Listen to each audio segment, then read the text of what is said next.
ದೇವೇಂದ್ರ, ಈ ಪಾಂಡವನಿಂದನೆಂದು ನನಗೆ ಗೊತ್ತು. ಆದರೆ ಈ ಮನುನಾಶಕ್ಕೆ ಕಾರಣ ನಾನಲ್ಲ, ನಿಮ್ಮವರೇ ಆದ ಅಗ್ನಿ. ಮೊದಲೇ ವಿಷಯವನ್ನು ತಿಳಿಸದೆ ಭಾಷೆ ತೆಗೆದುಕೊಂಡ, ಆಮೇಲೆ ವಿಷಯ ತಿಳಿಸಿದ. ಕ್ಷತ್ರಿಯನಾದ ನನಗೆ ಭಾಷೆಯ ಉಳಿವಿಕೆಯೇ ಮುಖ್ಯ. ಭಾಷೆಯ ಪ್ರಕಾರ ರಕ್ಷಣೆ ನನ್ನದು. ದೇವೇಂದ್ರ, ನಿಮಗೆ ನಿಮ್ಮ ಸ್ವಾರ್ಥಕ್ಕೆ ಧಕ್ಕೆ ಉಂಟಾದಾಗ ಅತಿವೃಷ್ಟಿ ಅನಾವೃಷ್ಟಿಯನ್ನುಂಟು ಮಾಡಿ ಲೋಕದ ಜನರನ್ನು ಕಂಗೆಡಿಸುವವರು ನೀವು. ನಿಮಗೆ ಬುದ್ಧಿ ಬರಬೇಕಾದರೆ ನಿಮ್ಮ ಸಂಪತ್ತನ್ನು ನಾಶಗೊಳಿಸಲೇಬೇಕು.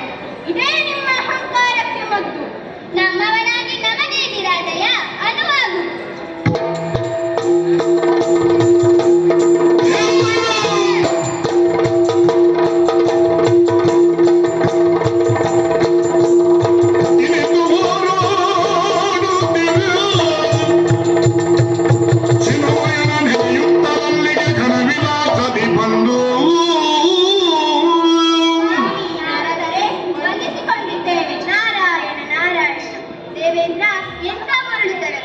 ನಮ್ಮ ಸ್ವತ್ತನ್ನು ಅನ್ಯರು ಕೆಡಿಸಲು ಬಂದಾಗ ತಡೆದರೆ ಮರುಳತನವೇ? ಹಾಗಲ್ಲಯ್ಯ, ಇವರು ಅನ್ಯರಲ್ಲ. ಹಿಂದೆ ಮಹಾವಿಷ್ಣು ಮತ್ತು ಆತನ ಛಾಯೆಯನ್ನಾಗಿ ಸಹಸ್ರಕವಚ ದಾನವನನ್ನು ಸಂಹರಿಸಿದ ಕಥೆ ಗೊತ್ತಿದೆಯಲ್ಲ. ಆ ನರನಾರಾಯಣರೇ ಇಂದು ಕೃಷ್ಣಾರ್ಜುನರು. ಇಂದು ನೆಪ ಮಾತ್ರಕ್ಕೆ ಅರ್ಜುನ ಅಗ್ನಿಯ ಮಾತಿಗೆ ಕಟ್ಟು ಬಿದ್ದು ಈ ರೀತಿ ವರ್ತಿಸಿದ. ಆದರೆ ಅದೆಲ್ಲ ಆ ಕಡೆ ನಿಂತಿದ್ದಾನಲ್ಲ ಆ ಮಹಾಮಹಿಮ, ಅವನ ಲೀಲೆ. ಈ ನಿನ್ನ ಕಾಂಡವ ಶ್ರೀಹರಿಯ ಇಚ್ಛೆಯಂತೆ ಅದೇನೋ ಆಗಲಿದೆ. ಹೋಗು, ಅವನಲ್ಲಿ ಕ್ಷಮೆ ಕೇಳು. ಮುಂದೆ ಆತನ ಇಚ್ಛೆಯಂತೆ ವರ್ತಿಸು. ಶ್ರೀಹರಿ, ನಾನಿನ್ನು ಬರುತ್ತೇನೆ.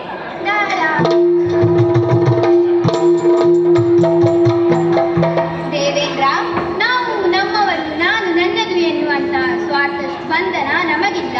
ಇಳೆಯ ರಕ್ಷಣೆಗಾಗಿ ಅವತರಿಸಿದ ನಾನು ಇಳಾನಾಶಕ್ಕೆ ಹೊರಡುವೆನೆ. ಈ ಕಾರ್ಯ ಸಾಧನೆಯಲ್ಲಿ ನಾನು ಪಾಲ್ಗೊಂಡಿದ್ದೇನೆ ಅಂತಾದರೆ ನೀನು ಯೋಚಿಸಬೇಕಿತ್ತು. ನನ್ನ ಈ ಕಾರ್ಯ ಸಾಧನೆಯಿಂದ ಲೋಕ ಕಲ್ಯಾಣವಾಗುತ್ತದೆ ಅಂತಾದರೆ ಈ ವನವನ್ನು ನಾಶಗೊಳಿಸುವಲ್ಲಿ ನಾನು ಕಂಕಣಬದ್ಧ. ಯುಗ ಯುಗಗಳಲ್ಲೂ ಬಗೆ ಬಗೆಯ ಅವತಾರ ತಳೆದು ಧರ್ಮ ಸಂಸ್ಥಾಪನೆ ಮಾಡುವುದೇ ನನ್ನ ಮುಖ್ಯ ಉದ್ದೇಶ. ನೀನಿನ್ನೂ ನಿಶ್ಚಿಂತೆಯಲ್ಲಿರು.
ನಿನ್ನ ಚಿತ್ತಕ್ಕೆ ವೇದ್ಯ.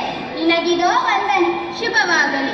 ಪಾರ್ಥ, ನಿನ್ನ ಸಾಹಸಕ್ಕೆ ಮೆಚ್ಚಿದೆ. ನಿನಗಿದೋ ಮಣಿಮಯ ಮುಕುಟ ಹಾಗೂ ದಿವ್ಯಾಸ್ತ್ರಗಳನ್ನು ಮುಂದೆ ಕರುಣಿಸಲಿದ್ದೇನೆ. ಕೀರ್ತಿವಂತನಾಗಿ ಬಾಳು, ಶುಭವಾಗಲಿ. ಲೋಕಕ್ಕೆ ಮಂಗಳವಾಗಲಿ, ಎಲ್ಲರಿಗೂ ಶುಭವಾಗಲಿ. ಜೀವ